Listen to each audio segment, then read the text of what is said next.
Ginhawa at pansamantalang nalilimutan ang problema. Ganyan kung ilarawan ng 18 anyos na sina Taniel ang pakiramdam nito tuwing umiinom siya ng alak.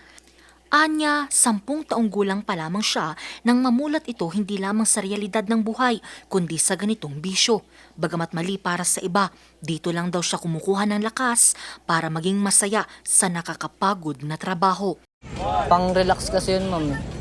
Kadalasan pag may problema, ganun. Doon papasok yung pag-ano sa alak. Nag-umpisa tikim-tikim. Tapos yun, dire-diretso na. Kung sina Taniel ay namulat na sa murang edad sa pag-inom ng alak, ang 17 anyos namang si Angelo ay iniiwasan ito. Yung mama ko po kasi ayaw niya talaga uminom ako. Tapos ayaw ko rin po subukan kasi mas parang sa nakikita ko po sa iba po hindi po siya maganda tignan, like iba po yung tama sa kanila po. Natutumba-tumba sila, nakikipag-away po. Umiinit yung ulo.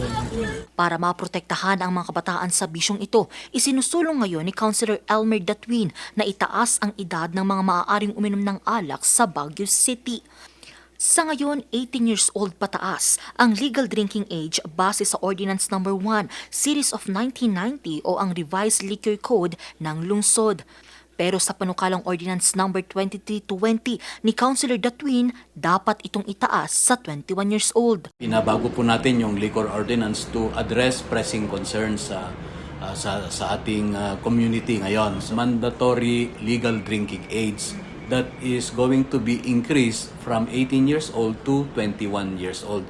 Isa po yun sa 13 amendments na gusto nating ipasok. Isa sa kanyang mga basihan dito ay ang ginawang pag-aaral ng World Health Organization sa epekto ng alak sa brain development ng isang tao. If 18 years old pa lamang siya, ay pwedeng magkaroon ng addiction when it comes to liquor intake. So, ang sinasuggest actually ng WHO ay i-increase up to 25 years old. Maliban sa brain development, layon din itong mailayo mula sa aksidente sa kalsada at krimen ang mga kabataan. Sa Baguio City, umabot sa 9 na kaso ng vehicular traffic incident dahil sa kalasingan ang naitala noong 2025. Pinakabatang driver na sangkot dito ay edad 17. At ngayong 2026, 6 na kaso naman ang naitala at ang pinakabatang sangkot dito ay 16 anyos.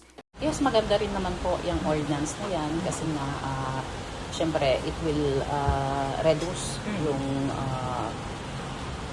driving under the influence of liquor kasi, diba, karamihan din naman sa mga cause, isa sa cause ng mga traffic accident is due to that driving under the influence of liquor. Suportado naman ito ng alkalde at ng City Health Services Office.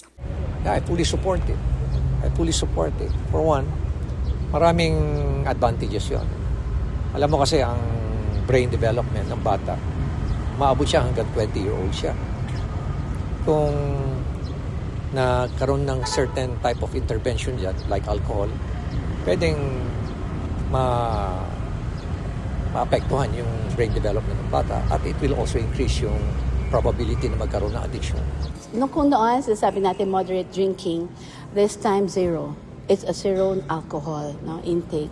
That is to preserve the health of the liver especially and of course the internal organs of a person. So especially for our young, that alcohol is very detrimental to our body.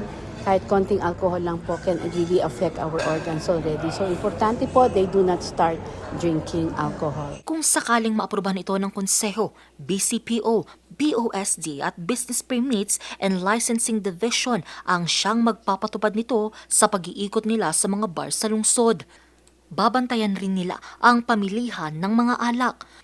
Multa at posibleng pagbawi sa business permit ang maaari namang ipataw na parusa sa mga establishmentong lalabag dito. Pasado na sa unang pagbasa ang nasabing panukalang ordinansa. Angel Arquero, RNG News.